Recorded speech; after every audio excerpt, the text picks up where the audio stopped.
Gabon Echo, désormais sur Radio Gabon La Référence. Gabon Echo, votre espace de décryptage des activités économiques par des experts. Gabon Echo, votre rendez-vous économique, c'est tous les jeudis à 10h05 sur les antennes de Radio Gabon La Référence avec Gérard Malécou, Fabien Guy, Ankevele.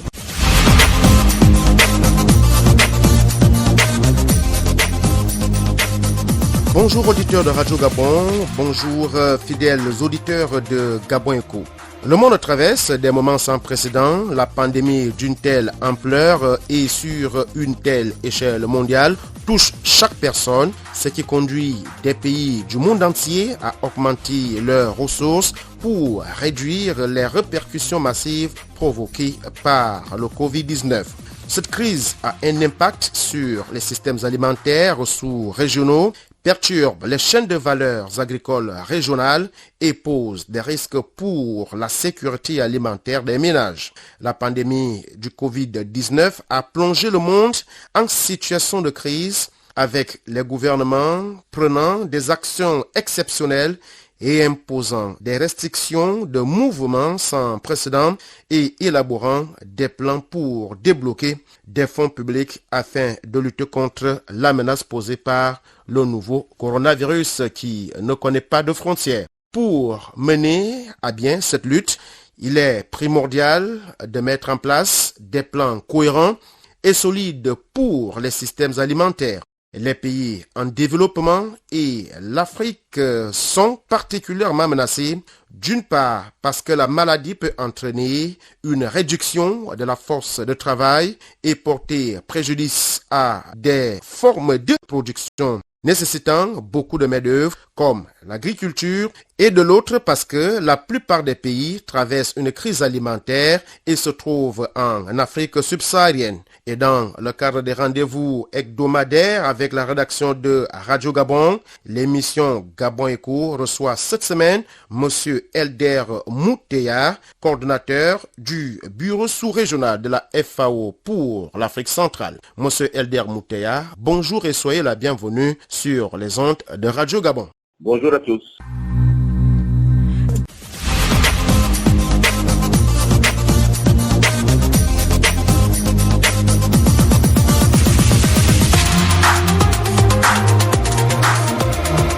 Gabon Echo, votre rendez-vous économique, c'est tous les jeudis à 10h05 sur les antennes de Radio Gabon La Référence avec Gérard Malécou, Fabien Guy, Ankevele.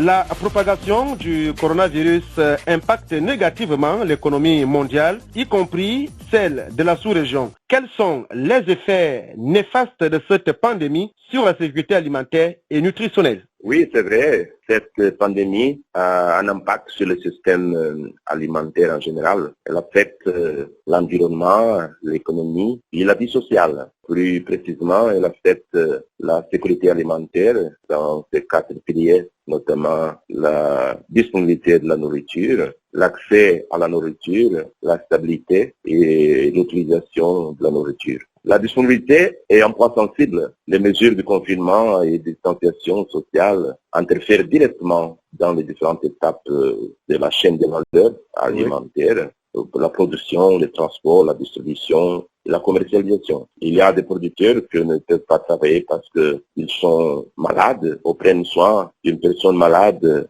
dans la famille ou en quarantaine.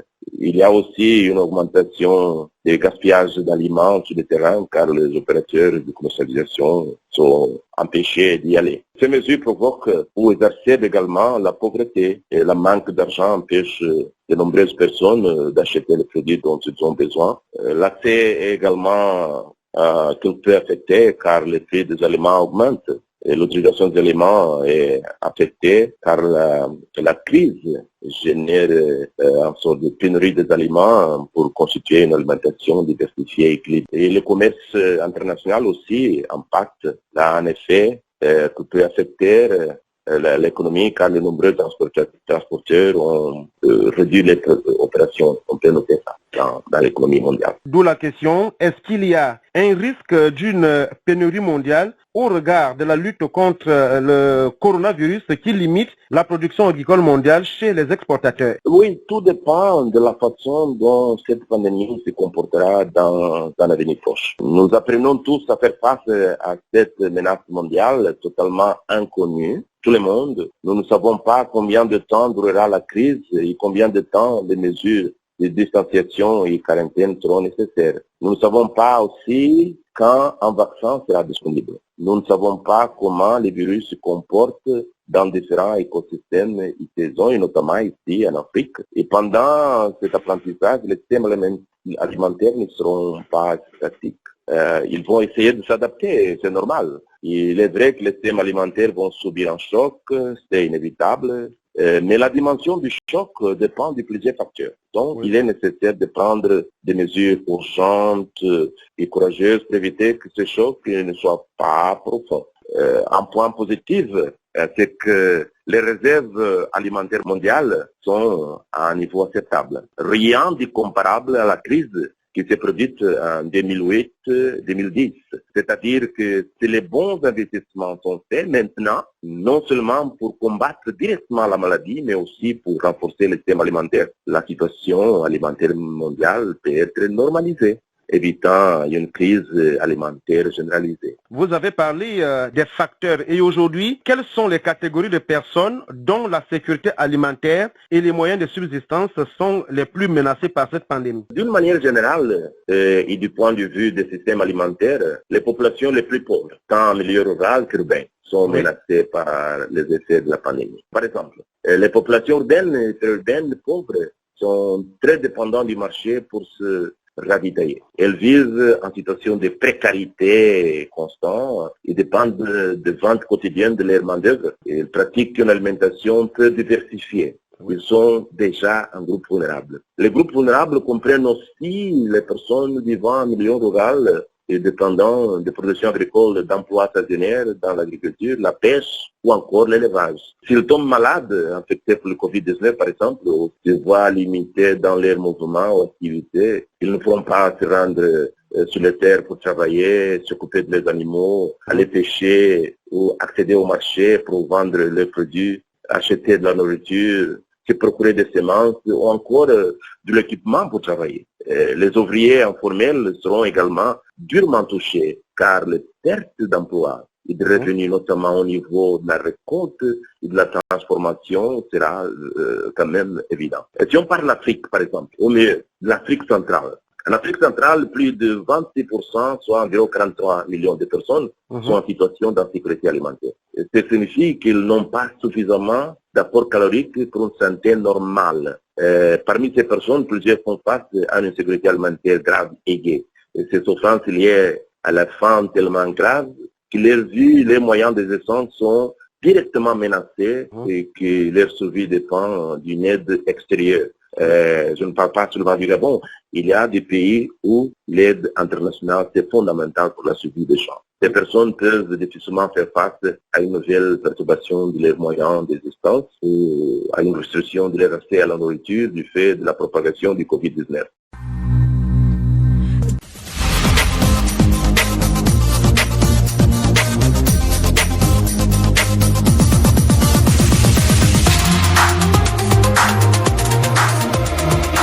Gabon Eco, votre rendez-vous économique, c'est tous les jeudis à 10h05 sur les antennes de Radio Gabon La Référence avec Gérard Malécou, Fabien Guy, Ankevele.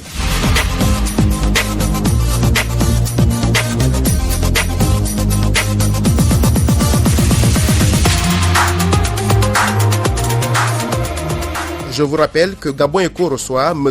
LDR Moutéa, coordonnateur du bureau sous-régional de la FAO pour l'Afrique centrale. Monsieur LDR Moutéa, aujourd'hui, si jamais la crise alimentaire n'était pas maîtrisée pendant une période donnée, il y aura certainement des restrictions dans les importations pour les pays exportateurs. qui seraient tentés de bloquer leur production pour nourrir d'abord leur population. Quelles sont les mesures prises par la FAO pour éviter que de pareilles situations ne se produisent? Oui, l'un des pires scénarios que nous essayons d'éviter à tout prix, c'est la généralisation des mesures protectionnistes ou l'application des barrières non tarifaires. Ces mesures ont un effet domino. Ils génèrent des cycles de représailles qui finissent par dégrader les marchés et la sécurité alimentaire dans son ensemble.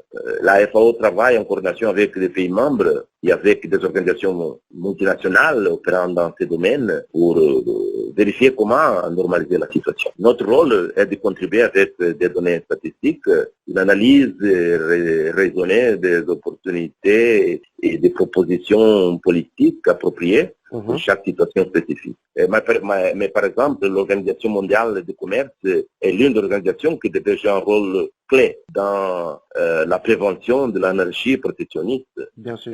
C'est important que tout le monde... Quelles sont les répercussions actuelles et futures de la situation du Covid-19 sur la production alimentaire, les filières et les marchés agricoles? Oui, c'est vrai. De nombreux pays sont en train d'organiser des études sur l'impact du Covid-19 sur le système alimentaire. Ça se fait maintenant. Ces impacts sont spécifiques à chaque pays, région, continent. Il est trop tôt pour faire des déclarations catégoriques parce que les données ne sont pas disponibles. Ils sont en train d'être collectés, les mesures de confinement elles-mêmes sont dynamiques ou même localisées dans certaines villes. Afin de systématiser ces données, collecter et de tirer des analyses approfondies, ça prend un peu de temps. Du point de vue de la production, il est nécessaire d'analyser la saisonnalité des cultures, par exemple. Et du point de vue du marché, il est nécessaire d'examiner les différentes étapes de chaîne de valeur, par exemple. La légère augmentation du prix des denrées alimentaires qui s'est produite presque dans la plupart des pays africains a été plus prononcée dans certains pays que dans d'autres. Même à l'intérieur d'un même pays, il existe de nombreuses variations d'un endroit ou d'une province à d'autres. Par exemple, la situation ici à Libreville, c'est différent de la situation à Makoko, par exemple.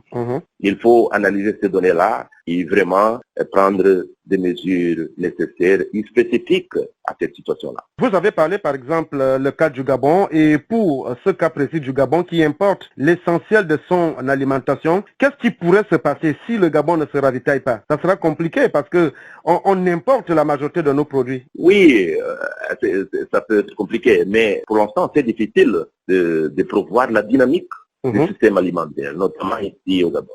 Ça dépend de plusieurs facteurs. Les systèmes alimentaires dans les pays d'Afrique centrale sont notamment intégrés. Certains pays de la sous-région, comme le Gabon, la Guinée équatoriale ou même le Congo, importent environ 80% de leur consommation alimentaire. Et une part considérable provient des commerces sous-régionaux. Il y a un corridor, c'est important de dire ça, il y a un corridor de commercialisation qui part de la République centrafricaine, passe pour le Tchad, Cameroun, pour les deux Congo, le Gabon, la Guinée équatoriale. Le marché est intégré.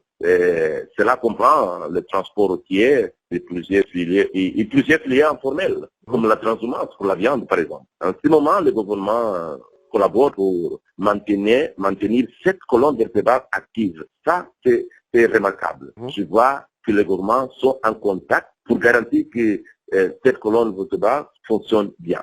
Il existe d'autres produits qui dépendent du commerce mondial, comme par exemple le riz, le blé, les produits laitiers, le soja, etc. Dans ce cas, il y a aussi un effort à faire. Il faut vraiment travailler sur les marchés internationaux. Ce que c'est remarquable au niveau du marché des pays, notamment ici le marché au Gabon, c'est une légère augmentation des prix des denrées alimentaires. Dans la sous-région, se voit ça. Mais un fait positif, c'est que les marchés ne sont pas en panique. Ne sont pas en panique. C'est positif là, parce qu'il y a des pays où la panique a généré les désordres. Je pense que le gouvernement a mis en place un ensemble de mesures pour garantir la disponibilité des produits de base et pour contrôler le risque de spéculation et d'autres types d'opportunisme. Je pense que là, il faut l'avouer, il faut dire que c'est une bonne situation. Le gouvernement a également lancé des initiatives pour commercialiser des produits et encourager la production à moyen et long terme. Et là, ce sont des situations positives qu'il faut vraiment à cette partie-là des pays où la panique s'est produite.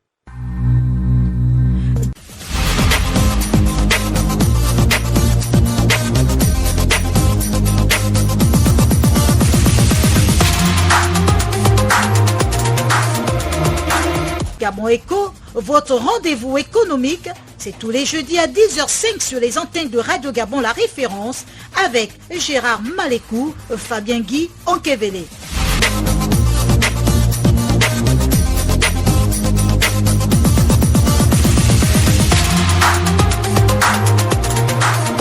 Nous arrivons au terme de notre entretien. Quelles sont les recommandations de la FAO pour atténuer les risques de la pandémie sur la sécurité alimentaire et nutritionnelle? Oui, comme nous sommes ici en Afrique, nous sommes en Afrique centrale notamment, nous sommes au début de cette crise. Effectivement. La première recommandation est d'éviter la panique, comme je disais, qui peut conduire à des mesures actives. À court terme, il faut penser au groupe le plus vulnérable et prendre les mesures les plus appropriées pour garantir leur accès à la nourriture.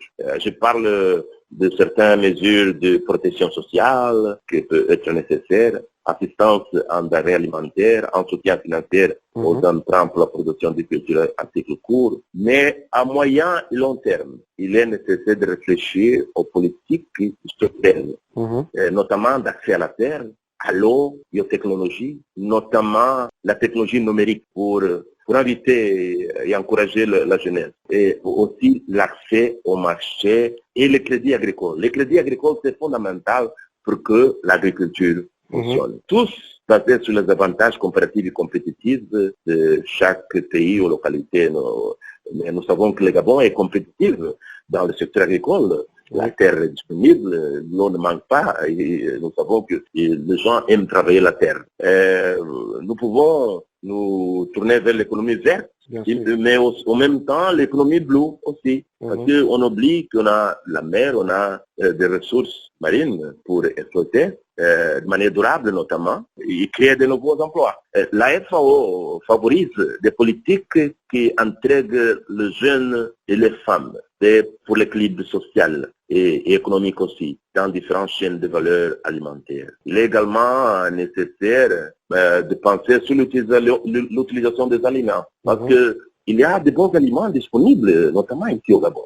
Même dans la forêt, des aliments et des produits forestiers non ligneux, même sans toucher la faune.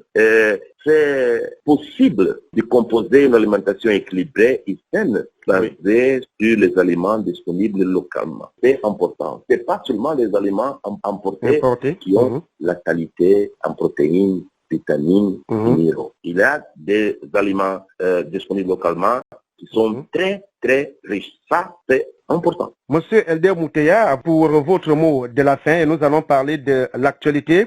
Quel commentaire faites-vous par rapport à la distribution de la nourriture au Gabon pour permettre aux populations de rester confinées? Oui, c'est important de penser toujours sur la question de la protection sociale. Parce qu'il y a des groupes qui sont vulnérables. Et une des mesures, c'est vraiment de prendre soin des gens qui sont dans cette situation de pauvreté, qui nécessitent d'appui. Les mesures de protection sociale sont encouragées aussi pour la FAO comme la porte d'entrée pour une normalisation de la situation. Nous sommes d'accord avec cette politique, mais la méthode, ça dépend du pays. Chaque pays a sa dynamique économique, sa méthode, ça dépend de la culture. Là, on participe, nous sommes invités avec des exemples que nous avons des autres pays, mais c'est très important, c'est ça que je vais remarquer. Monsieur le coordinateur, Radio Gabon vous remercie pour votre disponibilité. Merci beaucoup. Le saviez-vous? Il existe des gestes simples à connaître pour empêcher la propagation du coronavirus. On les appelle les gestes barrières. Quels sont-ils? Se laver fréquemment les mains avec un désinfectant à base d'alcool ou de l'eau et du savon.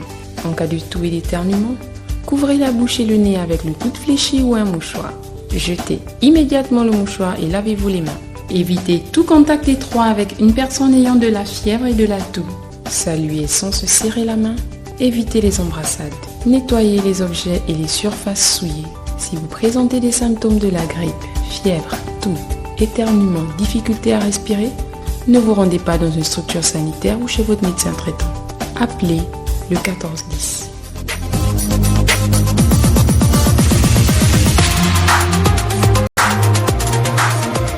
Nous avons reçu M. Elder Mouteya, coordonnateur du bureau sous-régional de la FAO pour l'Afrique centrale. Avec lui, nous avons fait le tour de l'impact du coronavirus sur la sécurité alimentaire et nutritionnelle. C'est la fin de ce numéro de Gabon Echo, réalisé dans les conditions particulières en cette période de crise sanitaire. Au montage et mixage, Shelly Manéa, je suis Fabien Guillaume Kimvili. Merci de nous avoir reçus chez vous. Respectez les gestes barrières et restez chez vous. À bientôt pour un prochain numéro de Gabon Echo sur les ondes de Radio Gabon, la référence. Vous êtes câblé sur Radio Gabon émettant de Libreville, 88.7, 96.5 FM. Où que vous soyez, nous sommes avec vous.